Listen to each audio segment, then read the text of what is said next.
The international Pacers have begun. Tyrese Haliburton debuts for Team USA. Daniel Theis has played for Germany. Buddy Hield has played for the Bahamas. Plus, Obi Toppin held his camp. Jermaine Samuel's on their team. Lance Stephenson said some stuff about where he might want to play next. We'll get to all of it today on the Locked On Pacers podcast. You are Locked On Pacers, your daily Indiana Pacers podcast. Part of the Locked On Podcast Network. Your team every day.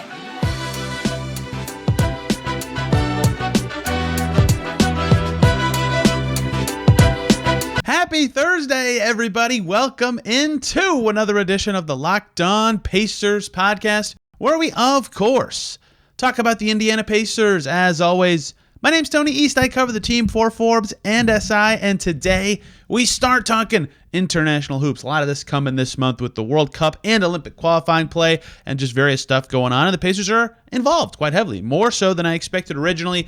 Tyrese Haliburton, of course, on Team USA for their FIBA World Cup play, which could qualify Team USA for the Olympics. Daniel Theis playing for Germany in the event as well. Both of them have started their international friendlies as recently as this week.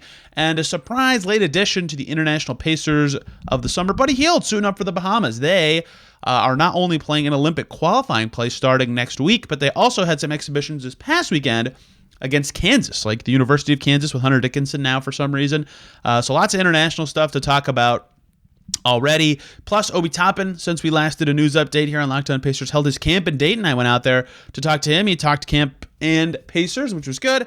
And some other newsy stuff I want to get to about Lance Stephenson and Jermaine Samuel. So busy show today, and I have plenty more newsy things to get to. So that's going to be easier to do what I want to do now, which is 4 days per week this month instead of 3, like I said. There's going to be enough stuff to talk about. So it'll be nice and fun, and we'll still mix in the historic episodes that we like to do here in August while we can, including yesterday's on the 2013 Eastern Conference Finals with Tom Lewis. Go back one day if you want to hear that, and we'll mix in player interviews when we can. I believe the second one's lined up. We'll see how things shake out. Let's start with the big one for the Pacers, Tyrese Haliburton playing for Team USA. And they had their first game on Monday night in Las Vegas. They hosted Puerto Rico. At first, it looked a little choppy. It was like 30-27 at one point. And I was like, oh man, there's going to be so much useless commentary about the quality of Team USA.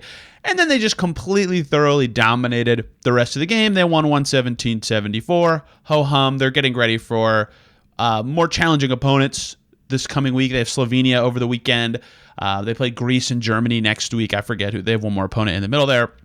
So we'll learn a lot more about this team and their quality not too long from now. But the key thing for Pacers fans, of course, was the play of one Tyrese Haliburton. How would he look in this setting? And how would he look in this different role that he described, right? Something he talked about at his camp and that he was looking forward to about the Team USA experience was that everybody is kind of the star of their team was the ball lot. So how does that look for everybody if they're off the ball more, or how do you have an impact if you're not playing the same role? And for Haliburton, it was interesting because he didn't play the same role he plays with the Pacers, but he still had the ball a lot, I would say, which was really fascinating to me. He came off the bench. Jalen Brunson started at point guard. I know people want to talk about that and make it like who should be starting. It doesn't matter. It does not matter. They both are playing point guard, and in the end, Brunson played 22 minutes and Haliburton played 21. They played some together too. Like, they're going to play about the same. They were both playing with the starters in the fourth quarter. It doesn't really matter, especially because the way it looks like it's set up as of now, like if you are viewing Brunson starting as an indictment on Haliburton's skills, I just think that's silly.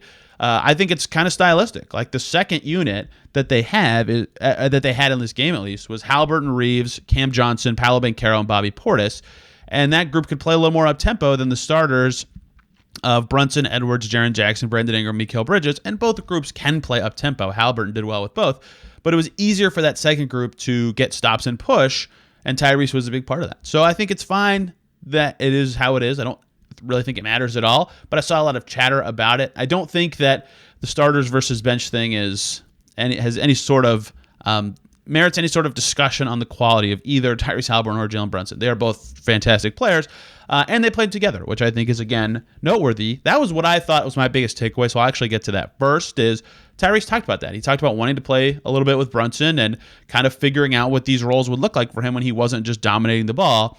but he still had the ball quite a bit, right? It still played through him. And Steve Kerr's talked about in other interviews that I've read, I was obviously not in Vegas, how he views it as important to have a lot of like ball handlers who can pass in the lineups for this Team USA team. So Haliburton's getting burned with, in the fourth quarter, he was with Brunson and Austin Reeves. And then a couple minutes later, it was Brunson and Anthony Edwards. So Haliburton was getting those off-ball experiences, but the ball still came to him all the time, right? It's not like he was an off-ball spot-up kind of player. He was just playing guard with other guards, and I think if you're the Pacers, obviously you like to see that because you can stick him with other ball handlers and not feel so worried about what that fit looks like. They've seen that a little bit with McConnell. Those units went fine, but in general, I thought that's the stuff I'll be watching for him from a Pacers perspective the most, is how does he look in those lineups. But that said, quality of play for Haliburton in this game, exceptional. He looked really, really good. And I know that it's against Puerto Rico and everyone's going to kind of roll their eyes in an international scrimmage, but this is the first serious game he's played since like March. He played against the Hawks, I think it was March 25th was that game. He played the two games over the weekend. They played the Celtics and Hawks. They were like clinging to playoff hopes, if you'll remember then. And Haliburton played twice. And once they lost to the Hawks, and I think the Bulls won some kind of surprising game that weekend, he was done the rest of the season. So he played in that Dizzy Runs Pro-Am, and it's not like he didn't work out this summer, but like in an actual game perspective, this was his first game in forever, like a serious timed game with refs. So that was significant that he looked good and in shape, and he talked about, I forget who the interview, it was on ESPN. Tyrese Haliburton was on ESPN with Mikal Bridges, and they were even talking about getting in shape, being part of this like first 5-day minicamp for Team USA. So that was encouraging for Haliburton just to be playing 21 minutes, right? More of anyone except for Brunson, Edwards, and Bridges, who played 22 and 23 respectively. But the thing about Haliburton that stood out the most was the passing. Obviously, I mean, if you watch the game, like there were moments of this game where he had as many assists as the whole Puerto Rico team. In the end, it finished that Puerto Rico had 14 and Haliburton had 12. It was ridiculous how well he was passing. The next highest assist total player on Team USA was Anthony Edwards with four assists, right? Like Haliburton was this key distributor. He was fantastic at it for the second unit. He had 6 in each half. He only had 1 turnover. Like the way he was nailing these hit-aheads and the way he was initiating and doing some of his fun jump passes. He got Jaren Jackson some easy buckets and Bobby Portis a nice bucket. Like he just fits in really well with the style. He's really good at manipulating defenses with his eyes and his body and his, I don't want to call them antics, but just like jumping and being at weird angles.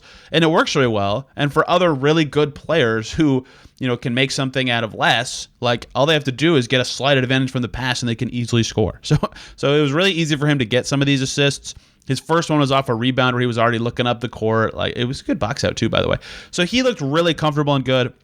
I think it's clear that he's going to be a distributor type for this team. He had 12 assists. He only took 5 shots in the whole game, right?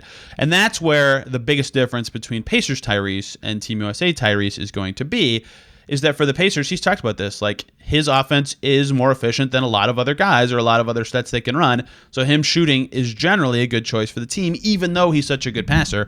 For Team USA, yeah, he's more efficient than some guys, but they have a lot of very efficient scorers. So him shooting isn't that much of an advantage difference as it is for the Pacers. So I think you'll see him be this passing type of guy a lot.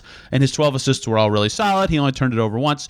He finished with 7 points, 4 boards, and 12 assists in the win. Also had a block and only 1 turnover. I think you're going to see him play about that much given the comments we've heard since this game from Ty, of course, but also from Steve Kerr and Austin Reeves. I mentioned the Kerr one about the team having guys out there who can handle the ball and pass. Austin Reeves said, quote, "The way he just plays just empowers everybody. He likes to run in transition. He gets everybody involved. I don't know if he took 2 or 3 shots in Saturday scrimmage, but he probably had 5, 6, 7 assists. And just the way that he plays gets everybody involved is something that I enjoy." If that's a shared feeling for like everybody on this team, playing with Haliburton is going to be something they all like, then I think he'll continue to play a lot. And obviously his role was very solid. He did a very good job for this Team USA team, and I think that he'll evolve a little bit, seeing what these guys can do and seeing how he can pass and help these guys. So obviously, from a Pacers perspective, the big takeaway is his slightly changed role, him getting back in shape. But from a macro perspective, just his development with other good players will, of course, be valuable long-term. And the biggest takeaway for the Pacers is he did not get hurt. Nobody did on Team USA. That is, of course, significant. Vlatko Cancar of the Nuggets already has a torn ACL from international play. That's always a scary part of this. But Haliburton looked good in his first international action. We'll continue to cover those games, maybe not one at a time. It'll be like Summer League, right? I did a whole show on the first Summer League game and then kind of sporadically did segments or waited pairs of games. I think what we'll do for international play is it depends, actually. If he's awesome and the team's rolling and it merits a lot of discussion every game, but it'll be a lot of segments kind of spread out between games, especially because we'll have lots of international stuff to catch up on because Buddy Hield and Daniel Theis are playing as well. Let's check in on what they are up to in their early performances this month for their national teams. Before we dive into that, though, I want to really quickly talk to you guys about FanDuel. Football season is about to kick off. Can you believe it? It is about to be football every weekend until February.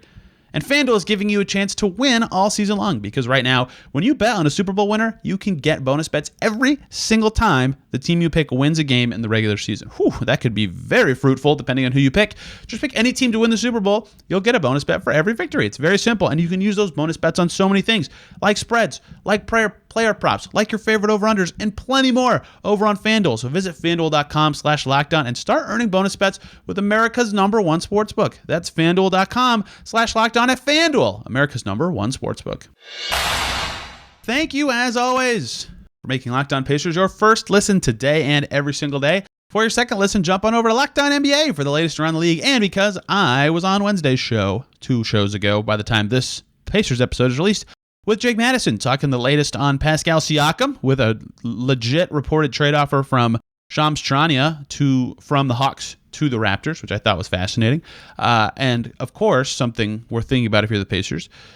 Also, we talked about Scoot Henderson saying he's going to win Rookie of the Year and international stuff. So if you want more on international play beyond Tyrese Haliburton, plenty to get to on Locked On NBA with me and Jake from yesterday. Let's continue with the international Pacers with Buddy Hield. Buddy Hield, I thought, did not play until the 14th when the Bahamas take on the U.S. Virgin Islands in their first game of Cuba. They play Cuba in their first Olympic qualifying game on the 14th. But they played Kansas, like the University of Kansas, in 2 little exhibitions in Puerto Rico over the weekend. And I did not know those were coming. They were, if you want to watch them, both full games are actually posted on like Kansas's school site to see, which was cool. Bahamas Olympic qualifying next week. They got 4 NBA players, including Hield, on that team. It's Hield, Kai Jones from the Hornets, and then 2 Suns players, DeAndre Ayton and Indy native Eric Gordon, who played for Team USA before, but his mom's actually Bahamian, so he had to apply for a transfer. It didn't even get approved until in between these 2 Kansas games, so he didn't play in the first game and then did play in the second one. Very complicated, but anyway, that's the gist with the Bahamas. That's what's up with Hield right now. He is playing in games. These Bahamas kind of viewed these as tune-ups for Olympic play. It sure seemed like in the first one, Hield only played in the first half of the game. It was August 5th. He had 18 points and 5 assists. We'll talk more about that as we keep going here. He was 5 for 11 that game. He had 3 steals. They lost by 5 in that one. And then 2 days later, the teams played again, and this time Eric Gordon was approved to play. Ayton warmed up but didn't play. Jones was not with the team yet, I don't think. So Ayton did not play, but Eric Gordon did, and that was a big boost for the Bahamas. And this time, instead of just playing the first half, Hield played 3 quarters, as did Eric Gordon. And Hield started pretty poorly, actually. He was 2 for 6. I only watched the first half just to dive in and kind of get a feel for what he was doing.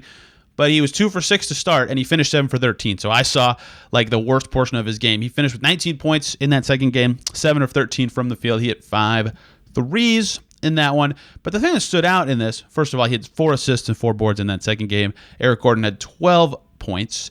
Is he had 9 assists in the 2 games because the way Bahamas is kind of juggling lineups, and their coach, I can't remember his name right now, but he is, for his actual non-international team job, an assistant coach for the Warriors, is they do not care who takes the ball. They are going to initiate with whatever guard it is, whether that's Gordon, whether that's a different point guard, and whether that's Buddy Hield. And so there were some lineups where Buddy Hield was point guard, the point guard for that team, which was absolutely fascinating.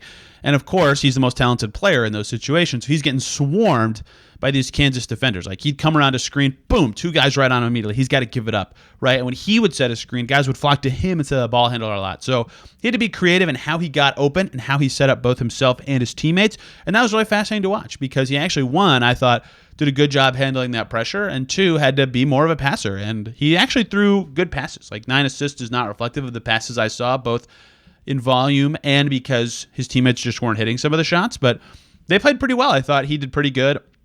I'll be interested to see if he, once the season starts and we can talk to him, has any comments on what this means for his development. I mean, he's done this before for the international team, but I've never really dove in the way I did here. So I'll be curious if that lasts into this Olympic qualifying play too, or when they have Ayton and they have Kai Jones, if it's more spread and it's harder to focus on one guy. But it was really interesting to see him kind of be a distributor in these games. And so obviously the point numbers are what they are. He had 37 points in 2 games. Like that's great. But the passing stood out to me more than anything. They don't play again until they start Olympic qualifying play, which is next Monday, the 14th. And also, Daniel Theis is off and running. I did not know Germany's international schedule. Finally, I was able to find some friendlies schedules, which took me forever. Germany's first game was actually earlier this week on the 5th. It was last Saturday. They played against Sweden. They have Schroeder on their team. He's on the Raptors now. Franz Wagner from the Magic. Daniel Theis is on that team. I think they have one more NBA player, but I can't remember who it is. Anyway, Theis in his first international action. I haven't watched this game, just reading a box score here. He had 10 points and 5 boards. He played 15 and a half minutes. That is generally what he does for Germany in these friendlies. He starts, really in every game they play. He starts, but he doesn't play a ton. Like their bench minutes also are with a different center. He also just played again today. For the second time, they played against Canada. There is no box score up for that one yet because the game ended about 10 minutes before I started recording, and it takes forever for these international friendly box scores to kind of get uploaded on these sites. But they did win, 86-81, and they next play, I believe they play against the USA in a friendly. Yeah, okay, so they play on the 12th. They play China in a friendly. Then they play Greece on the 19th, USA, a friendly against Haliburton on the 20th, and then they are in to World Cup play. So 3 more chances to watch Theis ahead of the real games for them. So that's the international updates of when I actually watch Theis. I'll talk about what he looks like because I only got to see him 7 times this season for the Pacers, and his health is important, right? I think the big thing for him, I talked about this, is last summer, he had no summer. He played in the finals. He immediately went to FIBA play. He immediately went to Eurobasket. He immediately came back to the Pacers from camp. Like there was a little bit of a break in there, but he kept playing, and then he had this knee injury that kept him out. This summer, his season ended in April, and he didn't have international obligations until much later. So he had a much longer amount of time to get healthy. I think that will be big for him and for the Pacers. One more thing to get to in this segment, and I'll actually roll this into the final segment here today too.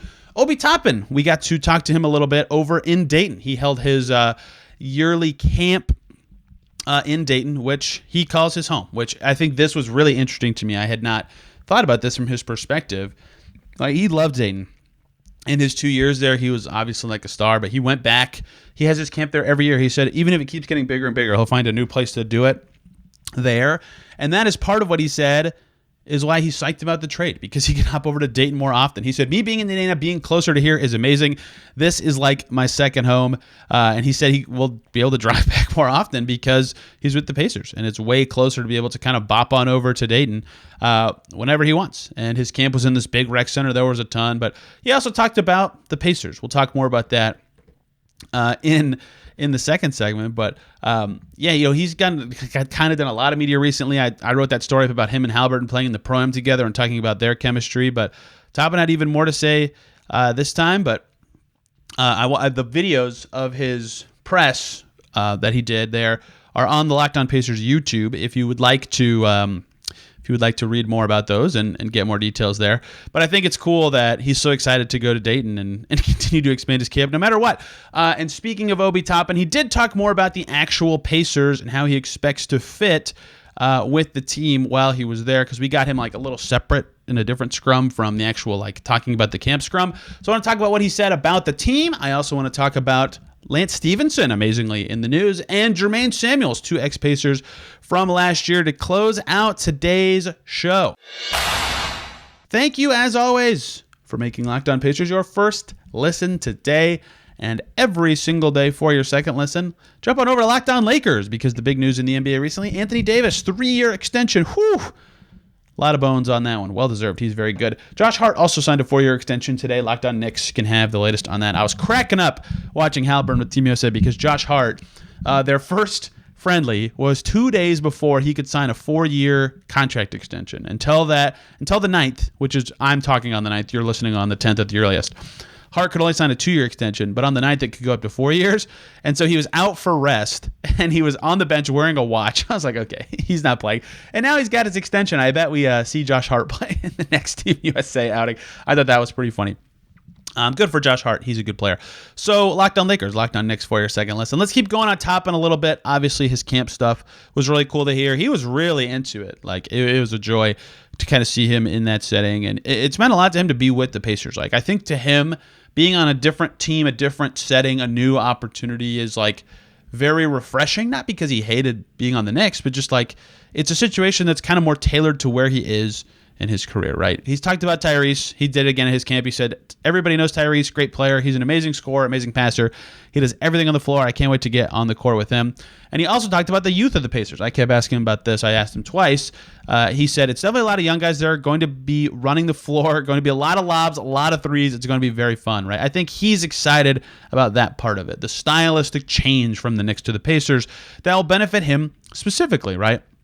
He, playing next to Mitchell Robinson, had to space a little more. He couldn't do as much around the rim, and Mitchell Robinson wasn't playing all the time, but that certainly made it a little harder for Obi Toppin to be Obi Toppin. And the Knicks are a slower-paced team. Not like dramatically slow, but slower than the Pacers, and so he couldn't be Obi Toppin all the time. I think with the Pacers, it'll be easier for him to do that. Like, his best is incredible. Like, I was just randomly watching announcer calls for something I was working on. I won't get into it. But he had this sick between the legs dunk against the Hawks in garbage time this season. It's like, it's crazy that guy couldn't get on the floor more often and in good situations. So I think he's excited about that part. I asked him about how his relationship with Rick Carlisle's developed so far. They haven't talked too much about the basketball part of this yet, but he said, quote, it's been more personal things. We've been having personal talks about basketball too, but just about life. I'm excited to get back and talk to everybody. So Toppin, lots of cool stuff to say in general about his transition, but he also has talked a lot about being with the Pacers and what that's going to mean for him. He likes the family culture that the team has so far, of course. That's a big deal for everybody. I think they've done a good job kind of shifting that since the trades they made at the 2022 trade deadline. But Toppin said it's a lot of learning, right? It's a lot of new terminology, new sets, new style. He said, I've got a lot of learning to do. I've got to work on my game every single day. But the thing that Dustin O'Perick was with me, we were asking him about like putting pressure on the rim and how that style will fit him. He said, that's my game. Everybody knows my game. In the open court, I run the floor really hard. And I know that this has been kind of beaten to death by everybody, but at every turn, it feels like the messaging to me is clear that Toppin thinks he'll do well with the Pacers in transition settings. And so, one, I think that's good because the Pacers play in transition a lot. But two, leads me to wonder what that looks like, one, for defense, because you have to get stops to get in transition, and two, what that means for half-court offense. How do they plan to use him when they're not in transition? And obviously, playing fast is more than just transition. You know, you can get into your offense early. Guys have talked about that a lot. Getting up a shot in the first, 10 seconds of a play or whatever. In fact, Toppin talked about that kind of style a little bit of how the NBA is changing in that way. But what will that look like for him? What will he do when he's not running up the floor in transition or being a threat to just soar in and dunk from anywhere, right? Is he a screener? Is he a shooter? What does that development look like? I think it's clear from how he's talked and how everyone else has spoken about him, what he views himself to be and what they view him to be, but I'll be curious how it works in all the other aspects of the game that aren't that specific thing, where he will admittedly fit very well. I think he's going to be wonderful for the Pacers as a transition threat. He also just, in general, talked about the team and that synergy with those strengths. He said, Indiana's vision is just going to be playing to my strengths. They're going to allow me to get back to what I do best, which is put pressure on the rim, attack the rim. I'm excited to get out there and see how everything is going to be. I do think that is an important evolution of this. Like I just talked about the half-court part. I do think he's capable of catch, go to the rim, make a play with the ball in his hands or cutting. I think those will be ways where he is used effectively, and playing with someone like Haliburton who can throw him open, or even McConnell, to the extent that McConnell's in the rotation, should be really good for him and his growth kind of as he fits in with the Pacers. The last thing he says is, we have a lot of great players on this team, and he would like to be one himself one day. So that's the latest on Obi Toppin. You can read those stories over on SI's Pacers site that I'm publisher for. One on the camp and how he feels about all that so far, and the other one on his fit with the Pacers. And we've gotten Obi at the Dizzy Runs Pro-Am and at Vegas as well. So lots of Obi Toppin, content up from me. I've now interviewed him 3 times, so feeling good about my feel for where he's at with the Pacers so far. The next camp for the Pacers, because I've talked about Haliburton's here and shared that video, and Toppin's is Miles Turner's, which, if you're listening the day this comes out, is tonight. If not, it already happened. I'll, of course, share what he had to say on a later episode as we do more of these newsy shows. So looking forward to talking to him. I have not talked to Miles Turner yet this summer outside of seeing him for about 2 seconds at a Summer League game. Sky Agnes did catch up with him in Vegas. If you want the latest on Turner, I'll have two more littler news items. And I have lots more news items banked up to get to as the offseason progresses. Chad Buchanan was on Setting the Pace with Alex Golden and Michael Facci. If you want to listen to that, we'll talk about that in the future. I wrote a story about Gennaro Pargo coaching in Summer League. We'll talk about that in the future. ESPN Power Rankings of the whole NBA had the Pacers 21st. I want to talk about that, how I feel about that specific ranking, and as stuff continues to come out, we'll talk about it. But the last 2 news items for today, sort of free agency adjacent, although not really. One is Lance Stevenson, who is currently a free agent and a Pacers fan favorite, did an interview with the New York Post, which was really cool. He talked a little bit about his time playing in Puerto Rico. How is this? 3 times I've talked about Puerto Rico on the show. That is ridiculous. I did not expect that. Anyway, Tashara Jones caught up with Lance in New York, and Lance was talking about where he thinks his next stop in the NBA will be if he returns to the league. He said, quote, "I think it is time for a New York team. I want to play for the Nets or the Knicks. Either one would do." And then he said, "I feel like I did enough for people to remember me and know me as one of the top players that played in New York. I feel like I just am New York." I don't know if Lance will ever be back in the NBA. Certainly the last time he was in the league, he proved he was good enough to do it. He's currently not there, but he would like to play for those teams, even though at every stop he's proved to be at his best with the Pacers. I believe he still owns property in Indy. I don't know that. The last I knew he did, but we'll see. Either way, to put a bow on that was fascinating to me that the Pacers didn't even come up with that. Although I will say, I believe this interview was conducted at like a basketball game in Brooklyn area. So of course he's gonna be in the moment and happy there. And then Lance also said about not being in the NBA, he said, "There's a lot of great players. So for me to not be in the NBA right now, it is okay because I know there's just another chance." You can read that full interview in the New York Post. Obviously, last time when he got to the league, he grinded his way through the G League. Perhaps he could go that route again if he wants to make it all the way through. And the other free agency-ish news is Jermaine Samuels, who many of you probably would not call this Pacers-y. He was on the Pacers for 1 day last year in training camp. He played for their Summer League team last year, and to me, was the second best player on the Mad Ants, if not the best, last year a lot of the time. And if you also listen every day to Locked On Pacers, you'll remember when the Pacers cut Trevelyan Queen, my prediction was Jermaine Samuels would get the 2-way with the Pacers. That went to Gabe York. Gabe York was deserving as well. That is no shade to Gabe York. Jermaine Samuels did not get it. He ended up playing for the Rockets in Summer League. He just signed a 2-way with them. I think that's cool because I think he's good. I think he's a good player. I think he's an NBA level player, to be exact, so much so that I wanted to interview him last season after a Madden's game. So I did. We talked one-on-one, and he just said it's his dream to get to the NBA one day. He hoped he gets a call-up or an opportunity. Well, as of now, he's got it. He got a 2-way with the Houston Rockets, so I think he's good. If I were the Pacers, I'd have tried to keep him in the organization somehow, although obviously, given how their summer went, that was exceedingly difficult. But I think he'll do well in Houston, and we'll see where that actually shakes out for him. I don't know how many people who kept up with the Mad Ants know much about that, but he did play for the Pacers in Summer League. He did sign with the Pacers in camp. He was in their orbit enough. He was at some pre-draft workouts. I saw him in Indy this summer. So I think, he was in some of those Pacers, we're doing off-season workouts pictures too. They posted on their social media. So I want to talk about that. He's with the Rockets now. Congrats to Jermaine Samuels. That is today's show. Tomorrow, a fun one. We're going to talk about a book, first book club of the month. I think I want to do 2, maybe 3 of these. Blood of the Garden, Chris Herring's book about the 1990s New York Knicks. Lots of fun stories about the 90s Knicks, some overlap with Donnie Walsh, of course, stories with the Pacers. I'll learn a lot, and I want to share some of those details with you, but not all of them, because I want to encourage you to read the book, and probably one newsy segment to end the show. And then next week, we're rolling with some more fun topics. So thank you guys for listening today. Hope you had a great day. We'll see you soon.